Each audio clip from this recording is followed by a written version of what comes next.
What if I tell you that your phone is not just a tool, but the tiny, constant leak that's quietly draining your energy, your attention, and your creative life? In this episode, I will show you how you can reclaim your focus without turning your phone off forever with simple shifts that you can start today. Hello and welcome to this episode of our Simplify and Detox series. If you're new here, my name is Lisa. I'm the founder of Holistic Balance, where psychology and energy work meet to help you create a life that feels calm, clear, and deeply aligned. This month, we're inside our Simplify and Detox series, and this week, we're going somewhere most of us avoid looking too closely at, our phones. We're going to look at it from a different perspective today. Not from a place of judgment, not from a place of tech shaming, but from a place of truth, compassion, and empowerment. Your phone is not inherently bad, but the relationship you have with it may be quietly shaping your mind, your mood, your nervous system, and even your sense of self. So today, I will walk you through something that people usually don't talk about.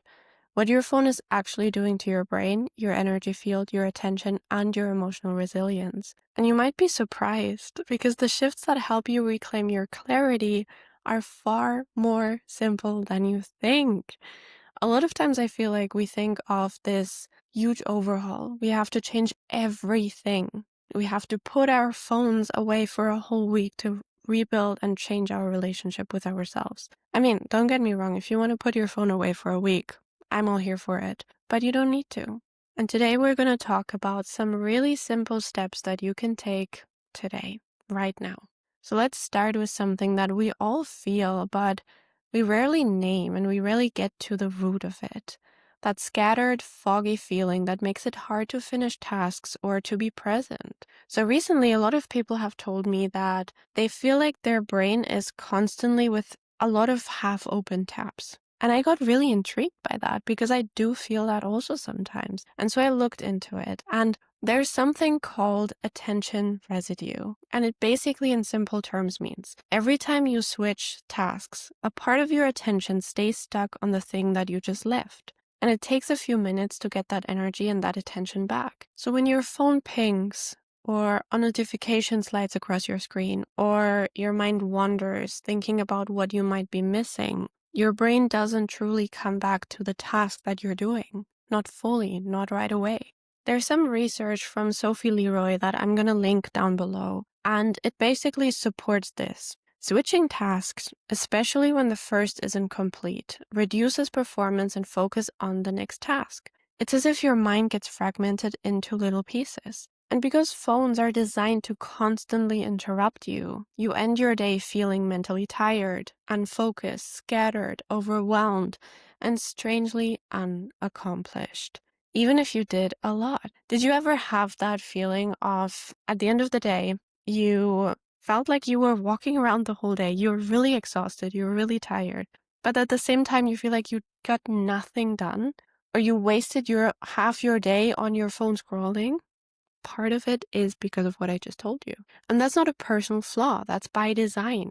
If you want to go deeper on this, I highly, highly recommend getting the Simplify and Detox kit, because this week is even more extensive than the past 2 weeks, simply because this is such an important topic and there's so much that we can talk about. And I'm going to make a whole video going really into detail on the research behind our phones and what our phones really do to us. But I wanted to share a quick practice with you that you can do today. Try one 30-minute window with your phone in another room. This is not about being perfect. This is not about completely changing your life. This is just to feel the difference. So when I first tried that, I was kind of forced to do that because my phone broke. And so I had a replacement phone that didn't really have anything. So what I noticed was that I constantly wanted to reach for my phone. I knew it wasn't there, but at the same time, I still wanted to reach for it. Not to look something up, not to reach out to someone, but to just be on my phone. As if, I wanted to make sure that it's still there. This exercise is not about, as I said, changing your whole life suddenly. It's simply about feeling the difference. And the thing is that you might be surprised by how quickly your mind returns to you and how calming and peaceful those 30 minutes can actually be. So simply try that exercise. And if you're not convinced yet, let's go a level deeper. So I want you to imagine something for a moment. Imagine you walk into a room with 1,000 people, all showing you the best 2 seconds of their day, their highlight, their win, their filtered joy. Imagine what that would be like. Imagine what your mind, your nervous system, your body, how everything in you would react to that.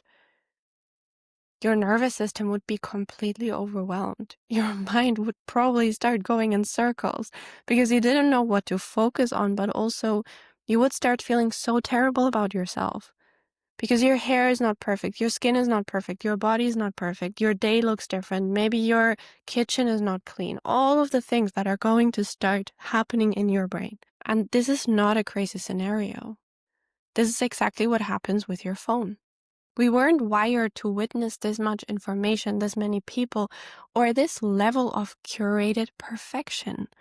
Studies shows that exposure to curated feeds on social media increases upward social comparison and decreases self-esteem, especially when scrolling is passive, so when you're just doom scrolling. And what upward social comparison basically means in really simple terms is that you're comparing yourself to someone that you perceive as better than you are in something. So let's apply this to the situation. You are surrounded by 1,000 people that all are perfect. You're going to start comparing yourself to those people in terms of your physical appearance, your job, your money, your partner, your relationship, your kids, everything. And the problem is that it's not that you consciously compare. It's not that you make the decision to now compare yourself to 100 other people, but it's that your brain automatically tracks where you stand in the social hierarchy. So when you open Instagram or TikTok or Facebook in the morning, before you meet yourself, your values, your desires, your energy, you're letting the world hijack your emotional baseline. Energetically, comparison is a contraction. It collapses your whole energy inward. It disconnects you from your intuitive knowing. So just 10 minutes in the morning before touching your phone can completely shift how you see yourself and your life. So again, get the Simplify and Detox kit. This week, I can't highlight enough how much it's going to help you. But since this is such an important topic, I wanted to share a practice with you here already. For the next 2 mornings, take 10 minutes before you open your phone to connect with yourself. And you can do that in so many different ways. You can do a meditation. You can just simply sit there and look outside. You can read a book. You can do gratitude journaling. It doesn't really matter what it is that you're doing, but take those 10 minutes. Don't let your phone be the first thing that you see in a day. I don't know if I've convinced you yet about the power that your phone has over you, but we're going to go one level deeper. Let's talk about something that a lot of people overlook. A lot of people talk about the nervous system, but the connection with your phone is not really made. So your phone puts your nervous system in a constant state of micro alert. Every buzz, every vibration, every red dot, every unread message. Each one creates a tiny spike in cortisol and a shift in your internal safety state. Research shows that even receiving text messages changes cortisol patterns. The thing is, and I want you to really understand that, your body doesn't understand the difference between a tiger chasing you and an email from your boss, or a message that you receive, or your phone vibrating. Because your body simply doesn't know if the message is good or bad. Your body doesn't know if the message is going to put your life in danger. You know that consciously, but your body doesn't. So this micro alert cycle keeps you slightly activated, never collapsing fully into rest. And then there's sleep. Late night scrolling disrupts melatonin and shifts your circadian rhythm, making it harder to fall asleep and harder to feel restored by the sleep that you actually get. So when your nervous system is constantly bracing, of course you wake up tired. Of course you feel wired and unfocused. Of course your emotions feel closer to the surface. It's not you, it's not that you're broken, that something is wrong with you, that you have to completely change your life. It's simply that this little device is having such a toll on your nervous system. So I'm inviting you to put your phone on silent mode as much as you can. I understand that if you receive a call from your boss, you have to take it. If you receive a call from your kids, you have to see that. But can you turn off the vibrations on your phone? You could use the do not disturb mode on your phone, only letting certain people through. Because the thing is that we're living in a world in which it's as if we don't immediately reply, if we're not always available, something bad is going to happen. And it's not. You don't need a full digital detox. Just give your nervous system a little break. Make it a bit easier on your nervous system. And over time, you're going to notice how much you can actually relax and how much you can actually start to feel safe again. So I have one last part for you that I want to talk about, because since this channel and my business in general, we always blend science and soul, right? We want to talk about the science part, and we did that a lot today, but there's also the soul part. Your deepest insight, your intuitive knowing, your inner voice. They come from stillness, not from being overcrowded. When there's constant buzzing, when there's constant stimuli, you cannot hear your own voice. So the brain's default mode network, responsible for reflection, creativity, intuition, only activates when you're not consuming input. But if all your little in-between moments are filled, the queue at the grocery store, the bathroom break, the short walks to the kitchen, your intuition never gets a doorway. A lot of people who go through, for instance, Reiki trainings or, my Reiki program, say that at some point they're starting to consume less. And it's not necessarily a conscious choice. It's not as if they sit down and say, today I'm going to stop consuming. It's more that it just naturally happens because you notice that in those moments in which you're more quiet, in those moments in which maybe you're meditating, you're doing yoga, you're going for a walk without listening to anything. Those are the moments in which your internal voice, your gut feeling, your intuition can come through. So in order to connect more with that, you want to create pockets of quietness.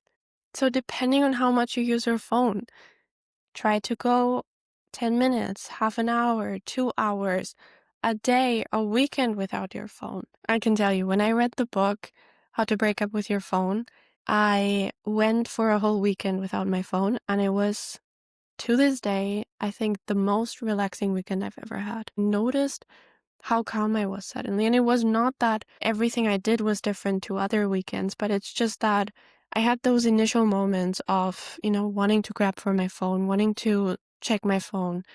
But after a while, that just went down. And after a while, I could just relax. And it was amazing. So if you can, try a social media detox, try a phone detox. I am not exaggerating. It is going to change your life. It is going to change how you feel about yourself, about your life, about where you are in life. If you feel like you're constantly behind in your life, try putting your phone away. It's probably going to help. And a book recommendation that I can't recommend it enough is the book, How to Break Up with Your Phone. It's amazing. I'm going to link it down below. It really changed how I saw my phone and how I use my phone. So I hope that today I could give you maybe a bit of a different perspective on your phone and on the relationship that you are having with your phone potentially. And again, this week is not about perfection. It's about presence. Tiny shifts that rebuild attention, soothe your nervous system, soften comparison, and open a doorway back to your intuition. So try one of the 4 practices I shared with you today, whichever feels most doable, or do all 4 of them, whatever feels best for you. And since this is part of the Simplify and Detox series, I have the link to your Simplify and Detox kit, including a workbook. And this week, as I said, is particularly extensive. It is particularly detailed and good. I would really highly recommend getting it. It's your companion on this journey of just simplifying your life. And you're going to find a digital reset meditation, also linked down below, that can help you disconnect from that a bit. And next week, we are going into the last week of our Simplify and Detox series. We're going to talk about energy, where you lose it, where it leaks, and how to protect it with grounded, science-backed energetic hygiene. Thank you so much for listening to this episode. This one was particularly important to me because it is such an important topic. And since I started doing YouTube, or even before I started doing YouTube, I was thinking about one day making a video in which I talk about your phone, how what your phone does to your brain and to your energy, your nervous system. And so this feels like a tiny dream come true. So thank you so much for listening. And until next time, goodbye.